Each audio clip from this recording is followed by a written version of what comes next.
Assalamualaikum warahmatullahi wabarakatuh. Bismillahirrahmanirrahim. Baik, di sini saya akan menjelaskan tentang teknik penulisan berita.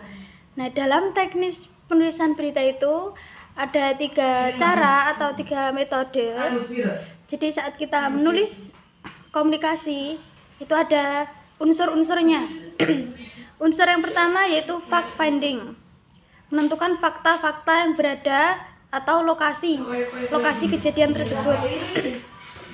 Dan yang kedua, fact organizing, yaitu penggunaan data-data yang tertulis yang telah tersedia.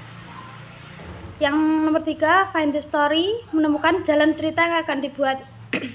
Jadi membuat berita atau laporan, saat menulis berita itu ada jalan ceritanya atau alur cerita. Yang keempat, Lord Decision, penentuan LED untuk teras berita. Jadi gagal atau enggaknya menentukan LED itu tergantung LED decision. Yaitu sekarang nomor 4, word selection, yaitu memilih kata yang cocok untuk mendukung penulisan berita.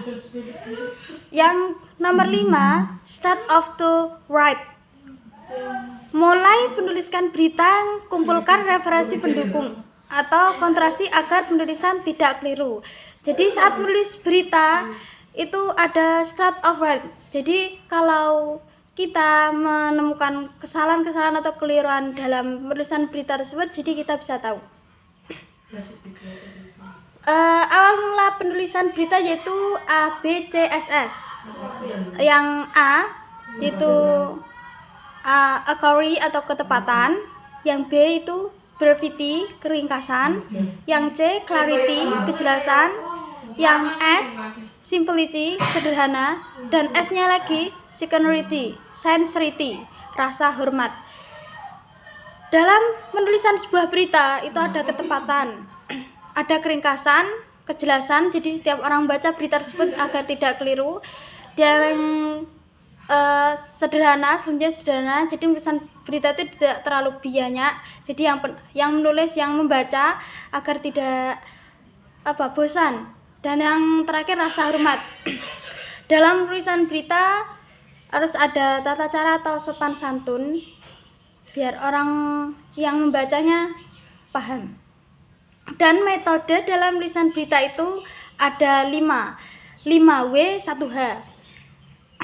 Yang pertama, what, apa. Itu menunjuk pada informasi fisik atau peristiwa dalam jurnalistik. What, apa, terkait suatu peristiwa atau kejadian, event. Misal, apa yang terjadi saat ini, seperti itu. Apa yang orang lakukan saat menulis berita tersebut. Terus yang kedua, who, merujuk pada pelaku, siapa. Contohnya, siapa yang melakukan atau siapa yang terlibat dalam berita tersebut. Terus siapa yang mengadakan acara tersebut, seperti itu. Lainnya siapa, tadi sudah. Sekarang when, waktu atau kapan peristiwa itu terjadi, hari apa, jam berapa, terus berapa lama. Misal jam berapa toko emas buka setiap hari, terus kapan biasanya mereka membuka toko itu, atau berapa lama gempa bumi di Indonesia, di daerah Malang itu terjadi, seperti itu. Terus where, tempat, lokasi di mana berita dilaporkan atau sebuah peristiwa terjadi. Where itu menjelaskan tempat atau lokasi fisik tentang suatu kejadian. Contoh, di mana alamat perpustakaan, di mana rumah jaksa yang terlibat korupsi. Nah, terus why, mengapa hal itu terjadi, seperti itu. Mengapa ya kok terjadi seperti itu? Terus kenapa? Apa tujuannya? Kenapa diadakan atau diselenggarakan acara seperti ini. Nah, contohnya mengapa dia selalu terlambat, terus mengapa dia selalu mengeluh sepanjang waktu. Nah, seperti itu. Yang terakhir yaitu 1W, how, bagaimana. Itu menjelaskan tentang sesuatu yang sudah dilakukan, bagaimana hal itu terjadi, bagaimana proses kejadiannya. Misal ada suatu kecelakaan di daerah Sumoroto, seminggu yang lalunya.